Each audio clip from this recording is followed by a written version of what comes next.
સમાચારોમાં આગળ વાત કરીએ તો અમદાવાદથી આ સમાચાર સામે આવી રહ્યા છે કે જ્યાં અમદાવાદ કોર્પોરેશન દર વર્ષે કરોડો રૂપિયાના ખર્ચે પેવર બ્લોક નાખવાનું કામ કરે છે, ત્યારે શહેરમાં ફૂટપાથ પર નાખવામાં આવતા આ પેવર બ્લોકની ગુણવત્તાને લઈને સવાલો ઉઠ્યા છે।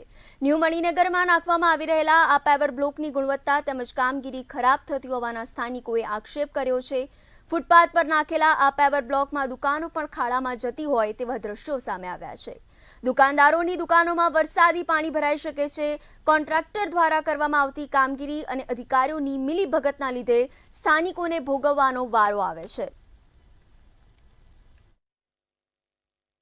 કરે છે છેલ્લા 6 મહિનાથી તમે ફૂટપાથનું કામ જોશો તો ક્યાંય કોઈ જાતનું લેવલિંગ નહીં, ક્યાંય કોઈ સિમેન્ટ વાપરવામાં નથી આવતો, ક્યાંય પણ કોઈ પણ બચારા વેપારીનું પણ ધ્યાન આપવામાં નથી આવતું કે સોસાયટીના સભ્યોનું પણ ધ્યાન। તમે જોઈ શકો છો કે આ વેપારીની શું દશા છે।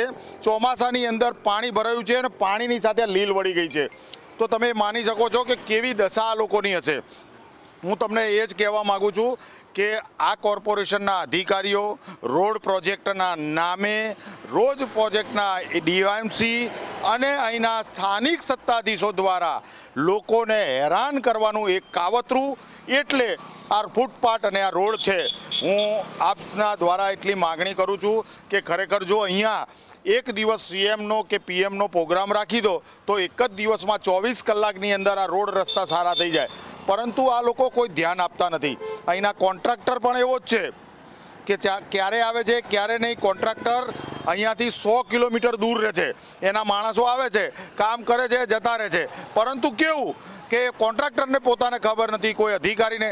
આ બાબતે જ્યારે અમે અહીંના એસીઈ ભરતભાઈ ત્રિવેદીને પૂછ્યું કે આ ફૂટપાથનું કામ કેમ આવું થાય છે, તો એ એવું કહે છે કે આ અમારામાં આવતું નથી, આ તો રોડ પ્રોજેક્ટમાં આવે છે। તો શું અમારે વારે વારે લોકોને મળવા જવાનું? એટલી સમસ્યા છે।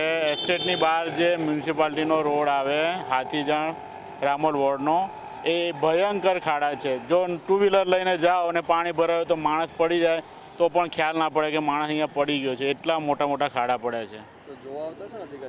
કોઈ અધિકારીની કોઈ જ એ નથી। અમે ગયા બાગે ફિરદોસ વોર્ડમાં બી જઈને આવ્યા, એ લોકોનું કોઈ જ કહેવું નથી, કોઈ જોવા આવું નથી।